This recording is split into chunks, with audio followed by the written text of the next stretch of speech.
ওকে, hello কেমব্রিজে ভাই বোনেরা, কেমন আছেন? আশা করি সবাই ভালো আছেন এবং খুব প্যারাতে আছেন। ওকে, আজকে আমরা যেটা দেখব এটা কেমব্রিজ 15 রিডিং টেস্ট 1। ওকে, চলুন তাহলে আমরা দেখে নিই। আজকে আমরা জাস্ট খালি একটা গেপ ফিল করব। গেপ ফিল ভাই ও বোনেরা এতটাও কঠিন নয় যতটা আমরা কঠিন আসলে ভাবি। আসলে সব কিছু আসলে প্র্যাকটিস করলে আসলে সব কিছু ইজি। দেখেন তো এটা কি আছে। আচ্ছা, এখানে আমরা যেগুলা এখন কি আছে, এখানে ওয়ান ওয়ার্ড অনলি, মানে গেপ পেলে আনসারটা কী হবে, অনলি ওয়ান ওয়ার্ড। এখানে টু ওয়ার্ড আর কোনো চান্স নাই। তারপর এখানে একটা টাইটেল দেওয়া আছে the nutmeg tree and fruit. এখানে নাটমেগ ট্রি আর ফ্রুট দেওয়া আছে, তাহলে এটা আমরা প্যাসেজে পেতে পারি। এখানে দেখেন পরে কি আছে। আচ্ছা, নেক্সট কি আছে যে এখানে প্রথম কোয়েকশনটা আমরা যদি দেখি, the leaves of the tree are in dash shape, মানে এখানে আমরা যদি কিওয়ার্ডটা নিই তাহলে আমরা ট্রি নিতে পারি, কারণ ট্রি এখানে সিনোনিম কোনো কিছু পাওয়া যাবে না। যেমন গাছের সিনোনিম আমরা আসলে অন্য কোনো কিছু পাই না, যেমন গাছ ওইটা। লিভস এটা কি শেপ, আসলে এটা আমরা আনসার হবে। এখন আমরা যদি আনসারটা খুঁজি তাহলে এখানে আমরা প্রথমে আমরা কি আসলো যে the nutmeg tree. Okay, nutmeg tree আমরা কিওয়ার্ড পেয়ে গেলাম।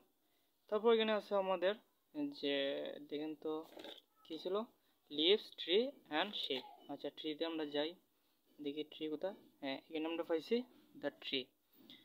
এখন দেখেন তো tricky branch with dense foliage of tough dark green oval leaves. তাহলে আমাদের এখানে কি ছিল, ড্যাশ শেপ লিভস। তাহলে আমরা এখানে কি পাইছি, ওভাল লিভস, মানে আকারটা হলো কি ওভাল। তাহলে আনসারটা আমাদের ওভাল। ওকে, আশা করি সবাই বুঝতে পেরেছেন।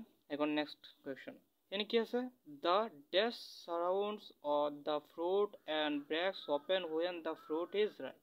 যখন আসলে গাছটা ফলটা পেকে যায় তখন আসলে চতুর্পাশে কি দেখতে পাওয়া যায়। তাহলে এখানে যদি আমরা কিওয়ার্ডটা নিই, জাস্ট একটা কিওয়ার্ড নিব, এখানে কি নিব আমরা, ফ্রুট। ওকে, কিওয়ার্ড আমরা ফ্রুট নিয়ে যদি আগাই, দেখেন তো এখানে কি আছে। আমরা প্রথম আনসারটা পেয়েছিলাম এতটুকু পর্যন্ত, লিপস পর্যন্ত, দ্য প্রডিউস স্মেল। তারপর আমরা যাই ফ্রুটস, এখানে পাইছি আমরা ফ্রুট অ্যাঙ্কেস ইন এ। আচ্ছা, এখানে দেখেন তো একটা মজার ব্যাপার হচ্ছে, এখানে আর্টিকেল ছিল, আর্টিকেলের পরে আমরা কিন্তু আনসারটা পাবো।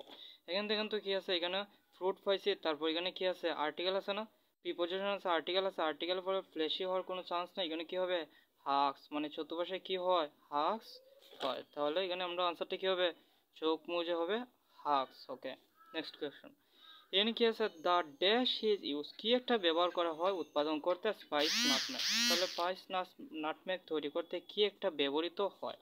কিন্তু দেখেন তো কি ব্যবহৃত, এটা যদি আমরা একটু গেস করি তাহলে নাটমেগ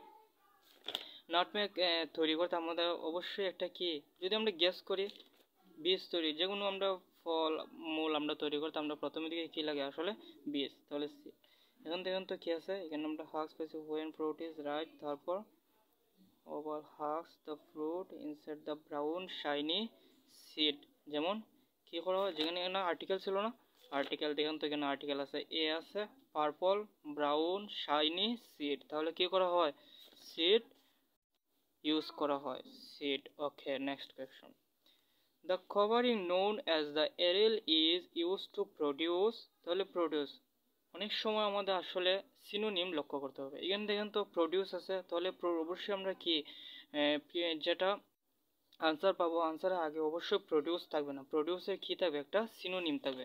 এখানে দেখেন তো আমরা এখানে পাইছিলাম সিড, তারপর লং, তারপর এটা পরে যদি আমরা আনসারটা আসলে খুঁজি, কভারিং, মানে কভারিং করা হয়, কভারিং পাইলাম আমরা, ঠিক আছে, কভারিং পাইলাম। কভারিং এর পরে আমরা আনসারটা কল পাইলাম, এখানে কি আসলো, নোন আসলো, এখানে আছে কল্ড। Okay, good.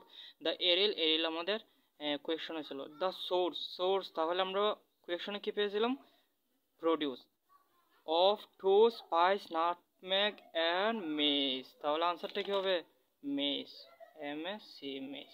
ওকে, গুড। আশা করি সবাই বুঝতে পেরেছেন। নেক্সট যদি কোনো কোয়েশন না বুঝেন তাহলে কমেন্ট করবেন, আমি অবশ্যই কি চেষ্টা করবো এগুলো বুঝাই দেওয়ার জন্য। ওকে, ধন্যবাদ, সবাই ভালো থাকুন।